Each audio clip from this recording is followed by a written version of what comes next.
제16대 국회의원 선거를 일주일이 앞둔 2000년 4월 7일 한 정당의 부정선거 감시단장이 멱살이 잡혀 폭행을 당하는 사건이 발생했습니다.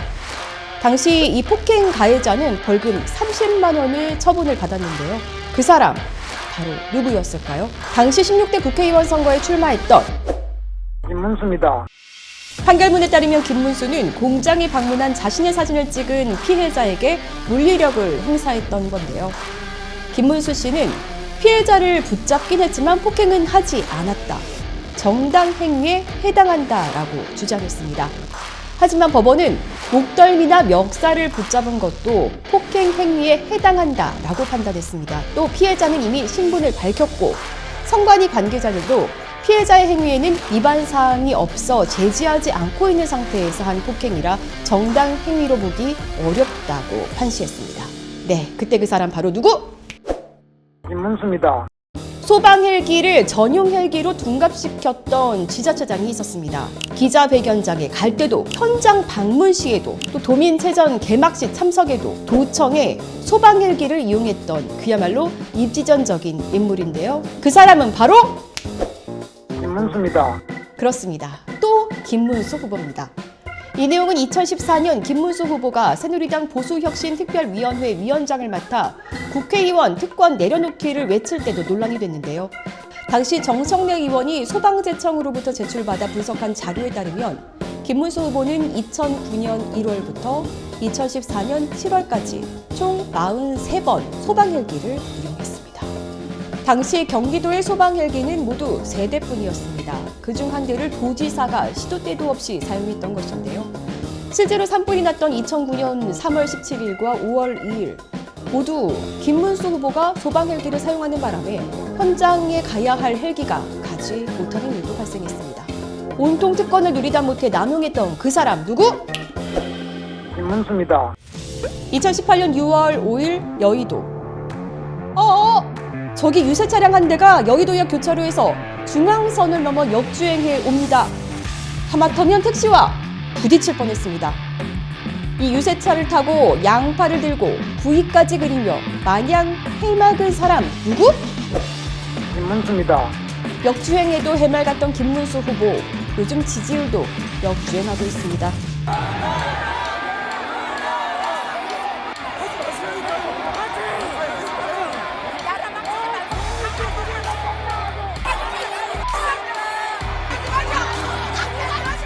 (2019년 12월 16일) 자유한국당 지지자들과 보수단체 회원들이 공수처법, 연동형 비례대표 선거법 저지 규탄대회에 참석해 국회로 난입해 난동을 부리는 사건이 있었습니다. 당시 현장에서 날치기 국회, 빨갱이 국회, 기생충 국회라고 발언했고 여러분이 점령하시고 국회의 주인이 된 날이다. 빨갱이 기생충들을 쳐부시기 위해 오셨다라고 발언해서 난동을 부추긴 사람. 그 사람 누구? 김문수입니다. 결국 서울 남부지법은 벌금 300만 원의 약식 명령을 내렸습니다. 이는 피고인 14명 중 가장 높은 액수였다고 합니다. 김문수입니다. 2020년 8월 17일 국회의사당역, 때는 코로나19가 극성이던 때입니다. 당시 검진 대상자를 보건소로 연행하려던 경찰을 향해 완강히 거부하며 어거지를 부리는 사람이 있었습니다. 지금 자가격리 하시라고 했는데 부지런히 와가지고 말이야 너는 왜 가자고 그래. 그러니까 강제로 강제가 아니라 아까 강제라 그랬잖아. 아까 형사님 뭐 하는 거냐고. 나는 뭐 하려고 그러냐. 이처럼 막무가내로 검진을 거부하던 사람 바로 누구? 나는 저 김문수. 예, 저 아니다. 영등포 경찰서. 예. 근데 왜 나를 가자고 그러는지 이유는 이야기해. 다시 내가 김문수인데 왜 가자고 그러냐고. 경찰의 애원에도 아랑곳하지 않고 의기양양하게 김문수 후보가 내뱉었던 말은 아니 제 말씀 좀 들어보세요.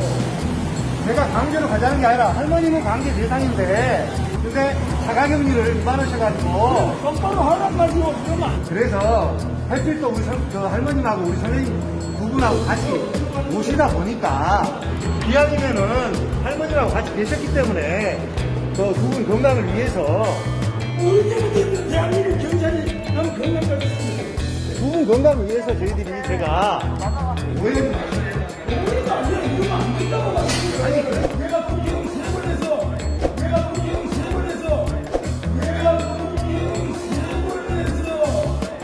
그런데 이 영상은 어떻게 세간에 퍼지게 됐을까?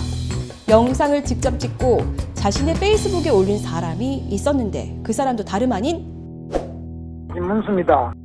종교는 가톨릭에서 전광훈교로 개종했던 사람. 김문수입니다.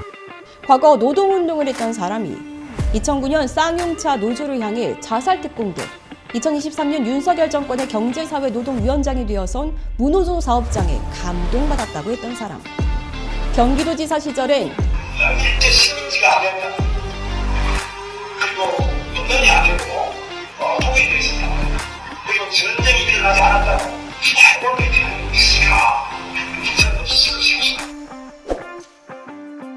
일제 강점기에 살았던 우리 선조들은 국적이 일본입니까? 나라가 다 뺏겨서 일본으로 강제로 다 그러면 편입된 저의 부모님, 후보자의 부모님 일제 치하의 국적이 일본입니까? 일본이지 그걸 모르십니까? 한반도 깃발이 아니에요. 한반도 깃발이 이게 사탕이라고 보면 돼요. 제주도민들의 좌익을 중심으로 한 폭동이 제주 4.3 폭동이에요.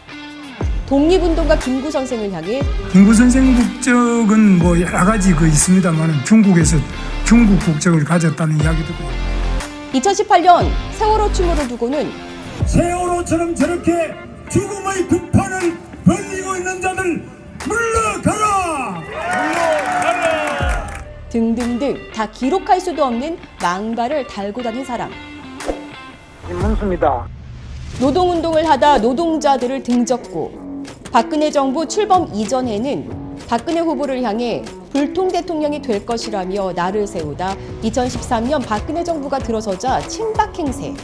다시 2016년 11월 박근혜 국정농단 사건이 터지자 친튀기계 박근혜 탄핵을 주장하다 2017년이 되자 뜬금없이 태극기 집회에 참석해 박근혜 지킴이 노릇을 하던 내가 김문수입니다. 이랬다 저랬다. 대통령이 되기 전부터 이미 불통이요 먹통입니다. 대통령이 된다면 불통령이 될 것이고 먹통령이 될 것이라고 저는 걱정하는 바입니다. 지금 박근혜 후보는 불안합니다. 박근혜 대통령의 문제는 너무 소통이 부족했어요. 이 소통 부족, 소통이 이 탄핵에 굉장히 중요한 요인이 됐다. 박근혜 대통령이 파면될 정도의 잘못이 무엇인지 빨간 윤석열이부터 검찰총장까지 저 빨간 사람들 죄 없는 박근혜 대통령을 33년형으로 적폐 청산한다는 이름으로 바라보는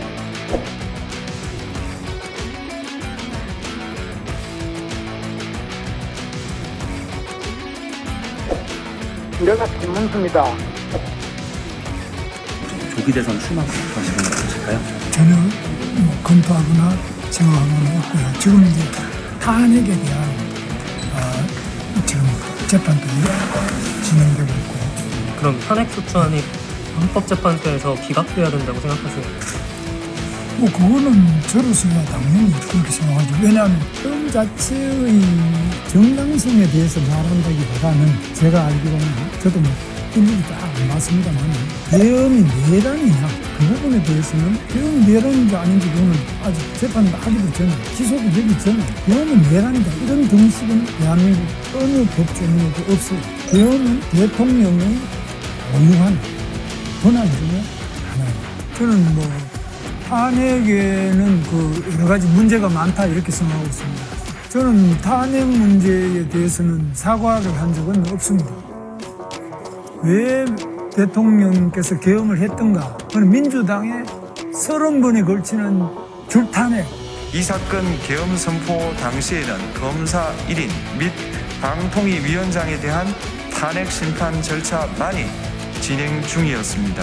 그러나 대통령께서 이 비상계엄을 선포할 수밖에 없었던 그 사정, 안타까운 사정에 대해서 이분 왜 이러는 걸까요?